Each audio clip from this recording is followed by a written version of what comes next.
2022년 12월 5일 진행된 2022 한국인권보고대회는 오프라인 현장과 온라인, 줌, 유튜브에서 동시 생중계로 진행되었습니다.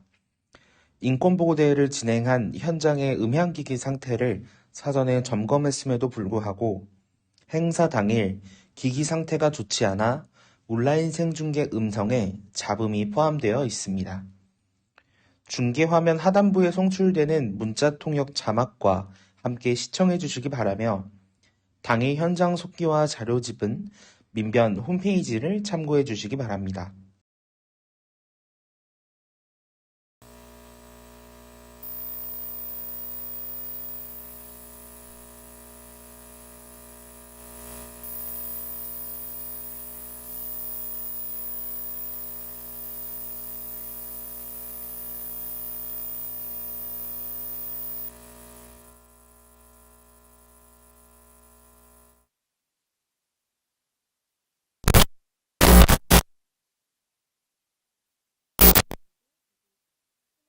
일부의 경제적으로 고통받는 서민들의 삶을 살펴야 할 정치 책임자를 결정하는 정치적 하지만 대선 과정은 아쉽게도 증오와 갈등을 부추기는 언어들로 난무했고 인권 정책에 대한 의미 있는 토론은 찾아보기 어려웠습니다. 1년을 되돌아보건대 가장 생각나는 몇 개 사건들이 있는데요. 저는 그 41일 동안 차별금지법의 제정을 외치면서 목숨을 건 단식 농성을 했지만 결국 정치권이 외면했던 그 단식 농성 현장, 그리고 단지와 서민들의 생명과 재산을 앗아간 기후재난, 그리고 끊이지 않는 일터에서의 산재 사고는 지금 여기에서 살고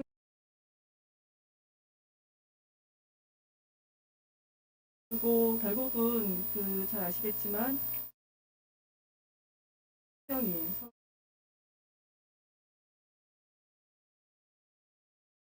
그 세월호 참사 이후에 8년 동안 우리는 시민의 안전을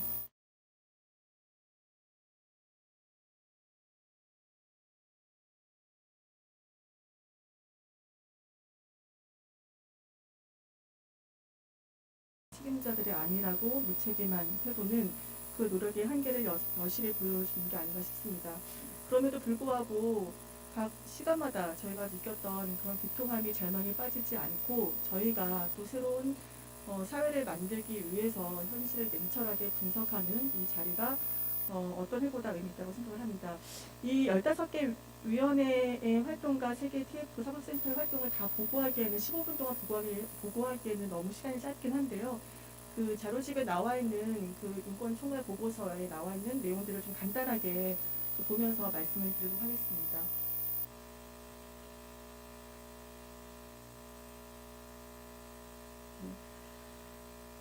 지난해 본격적인 대선 국면에 들어서면서 국민의힘이 여성가족부의 폐지를 공약으로 내세우며 성차별을 선동하고 지지자 결집에 적극 활용했습니다. 그리고 여당은 한 정부의 의지를 반영해서 여가부를 폐지하고 보건복지부 산하에 인구가족여성평등본부를 신설하는 정부 조직법을 발의했습니다.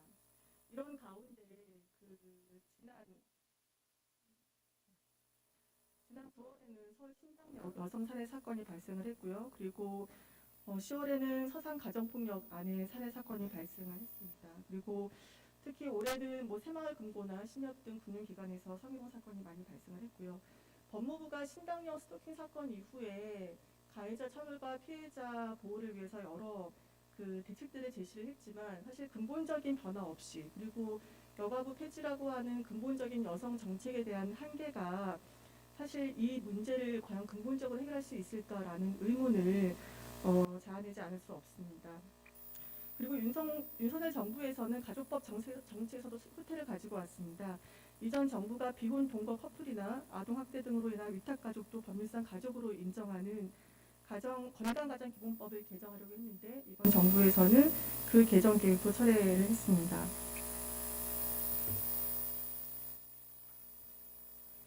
그다음에 노동정책입니다. 그 대선 과정에서 노동개혁의 첫 번째 과제로 근로시간의 유연화를 제시를 했고 이거는 출범 이후에도 계속되었습니다. 특히 윤석열 정부는 집단적 노사관계에 있어서 더욱더 그 적대적인 태도를 보였는데요.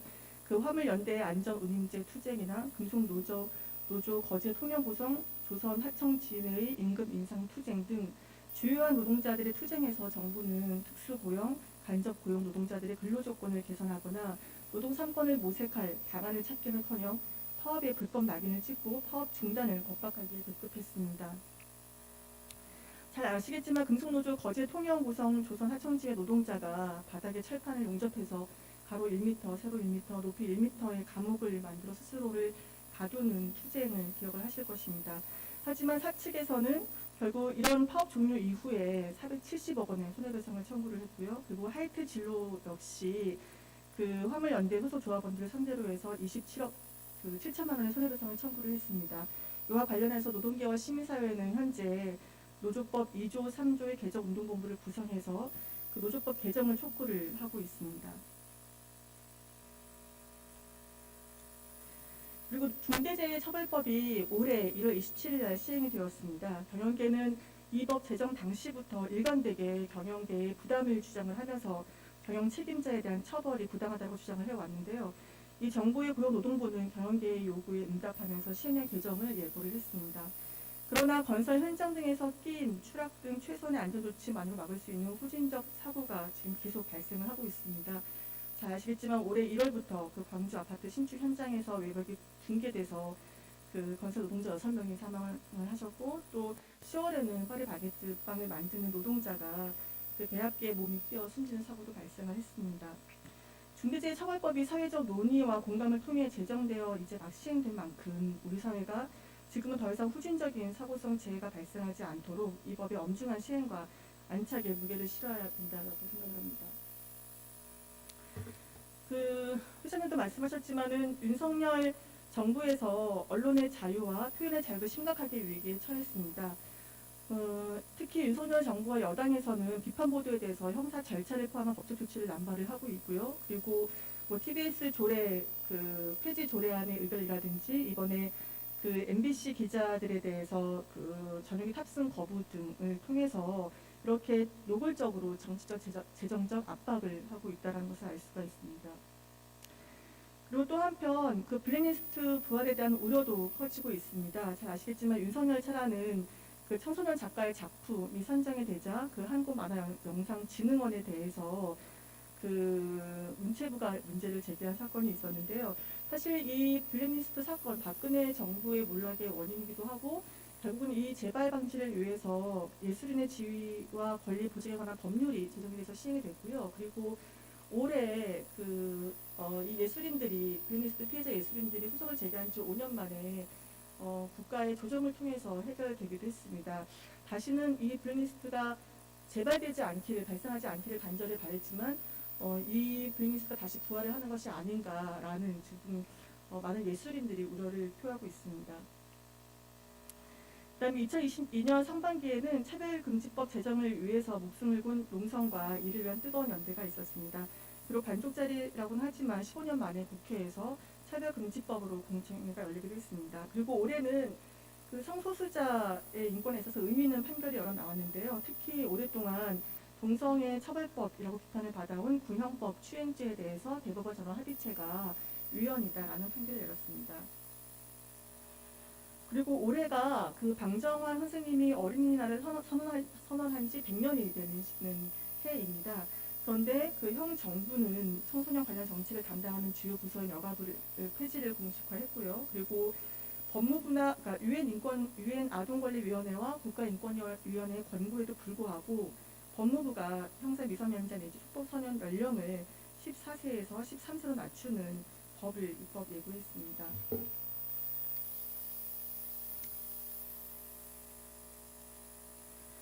그리고 현 정부는 교육은 백년대계라는 말이 무색할 정도로 지난 정권에서 추진 중이던 자사고 외고 폐지안을 백지화한다고 발표를 했고요. 그리고 그 가장 중요한 교육개혁 과제 중 하나로 손꼽히던 교육재정 교부금의 개혁을 국정과제에서 제외하기도 했습니다.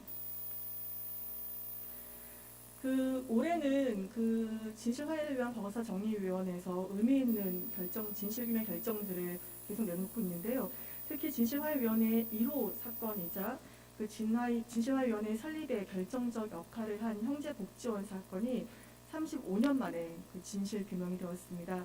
진실화해위원회는 내무부 훈령 410호의 위법성뿐만 아니라 지금까지 알려진 사망자 숫자보다 훨씬 많은 분들이 사망했다는 사실을 규명을 했고요. 그리고 그 수용자들에게 정신과 약물을 과다 투약하는 화학적 구술이 이루어졌다는 점도 진실 규명을 요청했습니다. 이제는 이렇게 집단 시설에서 수용된 인권 침해 피해자들에 대해서 국가가 피해를 구제를 해야 될 상황입니다. 지금 피해자들이 불가피하게 개별적으로 법원에 문을 두드리고 있는데 국가가 입법을 통해서 포괄적으로 배상하는 방안을 강구를 해야 될 것입니다. 그리고 또 한편 올해 그 과거사 사건에서 중요한 판결이 선고되었는데요. 대법원 전원 합의체가 대통령 긴급조치의 발령 및 집행에 대해서 위법성을 인정하고 국가대상 책임을 인정했습니다.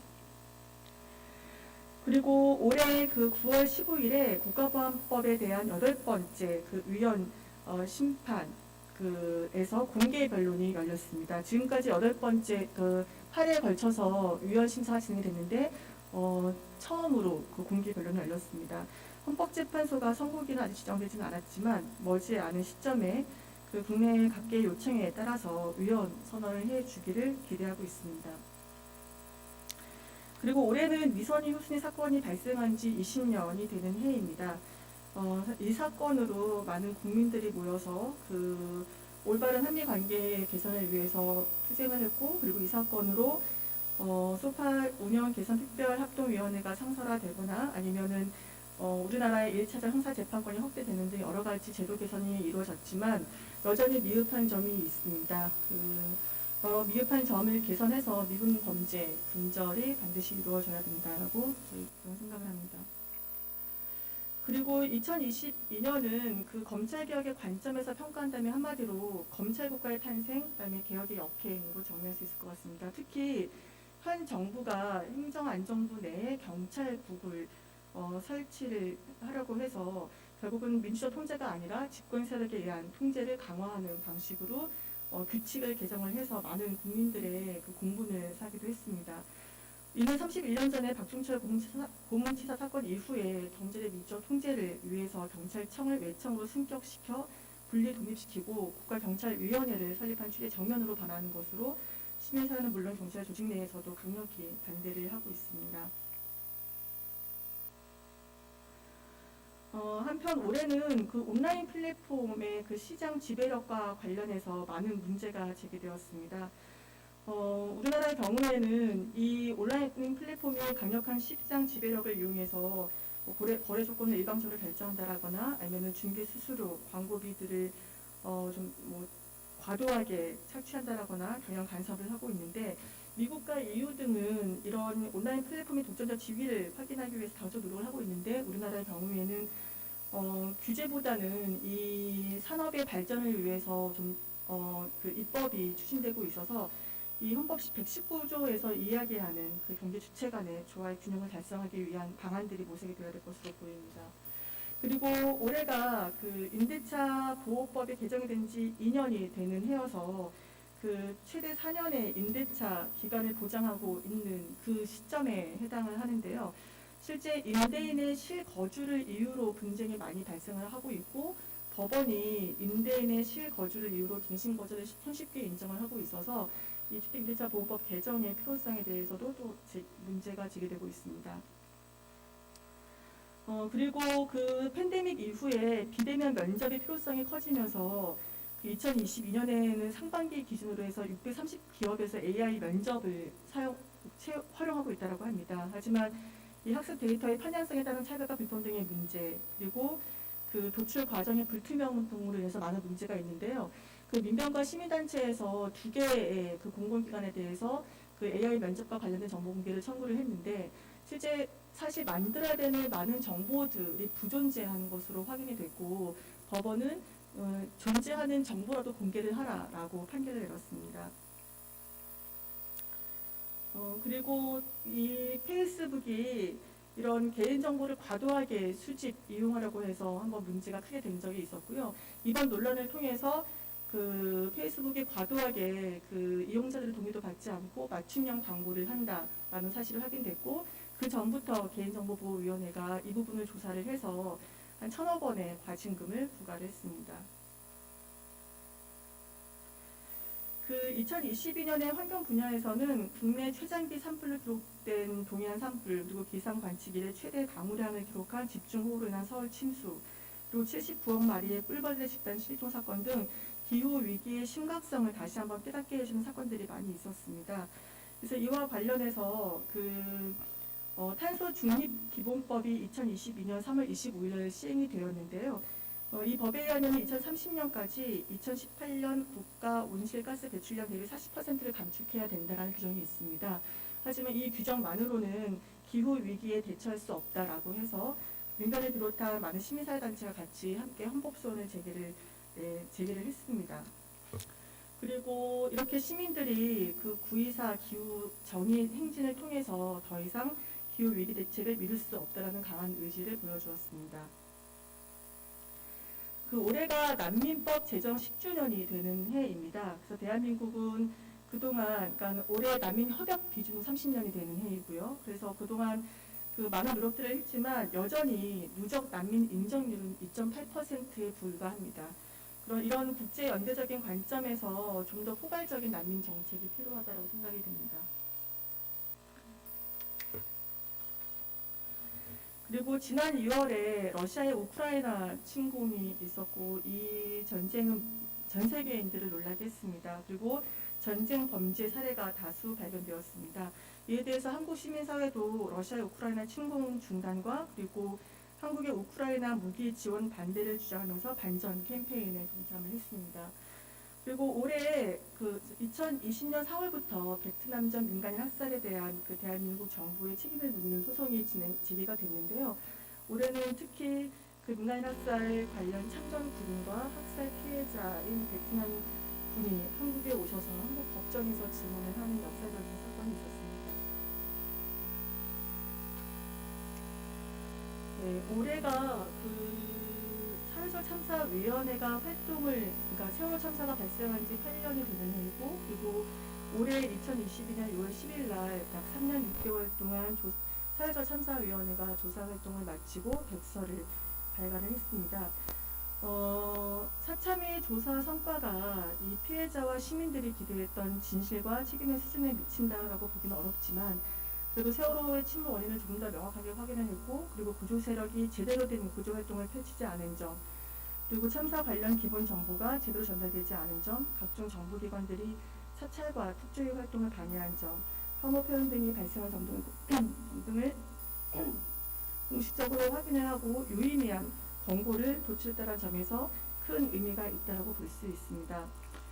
마침 이렇게 사회적 참사위원회가 활동을 종료한 이 시점에 12구 이태원 참사가 발생을 해서 저희들로 하여금 근본적으로 다시 한번 국가가 무엇이고 재단에서 피해자와 시민들의 권리가 인권이 무엇인지를 다시 한번 묻는 기회가 되지 않았나 싶습니다. 여튼 이제부터 사회적 참사위원회의 권고가 이행되는지를 지속적으로 확인을 할 필요가 있습니다. 생명과 안전의 권리가 존중받는 사회, 그리고 재난 피해자들의 회복과 자유를 위한 첫 걸음은 그동안 저희가 오랫동안 사회적 합의를 통해서 만든 사참위의 권고안이 실질적으로 이행될 때 비로소 시작될 수 있다고 생각합니다. 예, 이상으로서 저희 민변의 위원회 활동을 중심으로 해서 말씀을 드렸습니다. 이것 이외에 사실 또 많은 분야에서 인권 상황들이 있었을 것인데, 그리고 저희가 다시 한번 좀 같이 함께 고민을 해야 될 사안들이 많이 있을 건데, 저희 민변의 위원회 활동의 한계로 인해서 여기까지 정해서 말씀을 드리겠고요. 내년에는 좀 더 저희가 아까 처음에 말씀드렸지만 비통함이 아니라 좀 더 나은 사회를 위한 저희의 좀 에너지들, 투쟁들이 많은 이야기거리들로 아마 발표되는 그런 자리가 되기를 기대하면서 오늘 발표를 마치겠습니다. 감사합니다.